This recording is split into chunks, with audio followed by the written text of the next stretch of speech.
جایزه ویژه پژوهشگر برتر جشنواره تعلق می‌گیرد به دکتر مصطفی ابراهیمی. تشویقش کنید.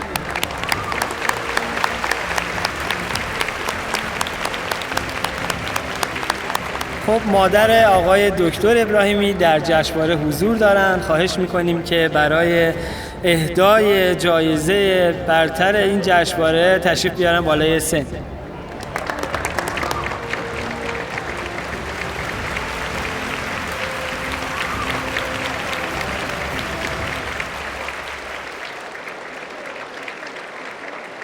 الهی قربونت برم ماما، مبارکت باشه.